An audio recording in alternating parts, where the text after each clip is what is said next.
Bismillahirrahmanirrahim.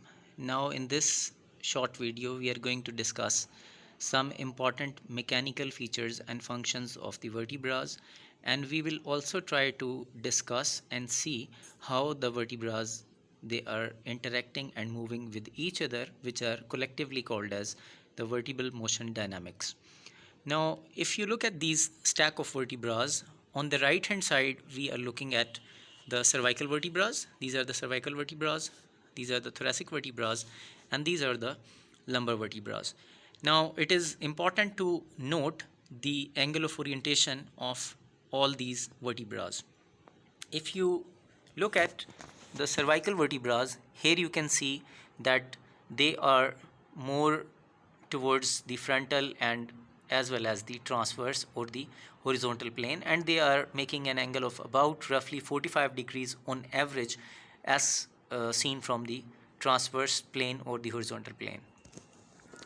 If we come to see the angle of orientation of the facets in the thoracic region, which is this as well as this, the joint that is being formed, you can see this is about 60 degrees and when from the horizontal, and when we come to see this in the lumbar spine, these are the facets, so this and these are the facets, so they are making an angle of about 90 degrees as compared or as seen from the horizontal axis.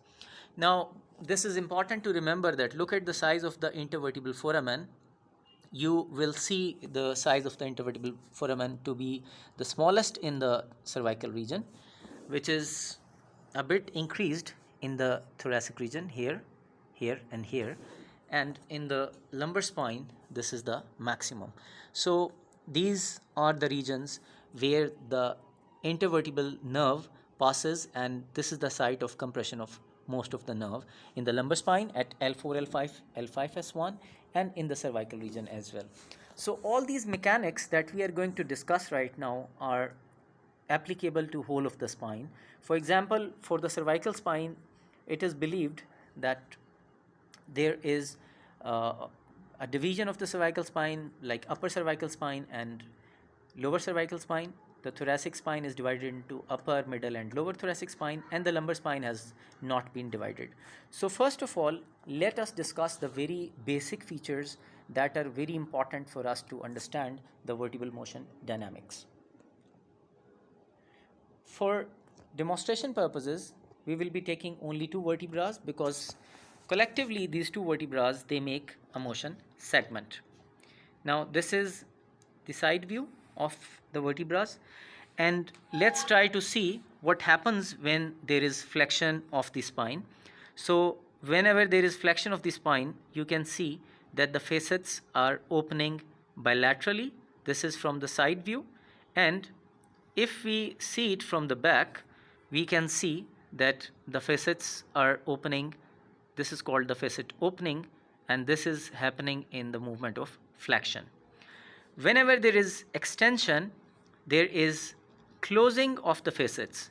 So the spinous processes they are getting approximated, and the facets they are also getting approximated. Here you can see that the facets are closing in this way. So in the extension there is closing of the facet, and in the flexion there is opening of the facet. These two concepts are very important for us to understand. Now the third concept, that is what happens when you side bend to one side.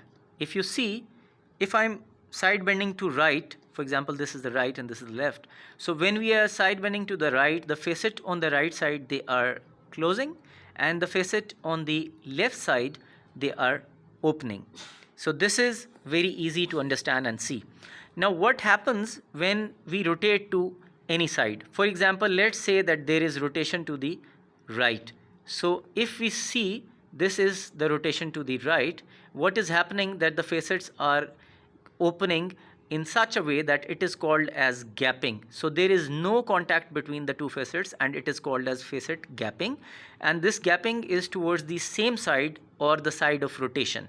So right sided facets they are getting gapped because of rotation, and the left sided facets they are being approximated. So four concepts: facets opening, facet closing, facet gapping, and facet approximation. These are very important for you to understand and remember. Now there are certain laws that we are going to discuss in the next video. Thank you very much.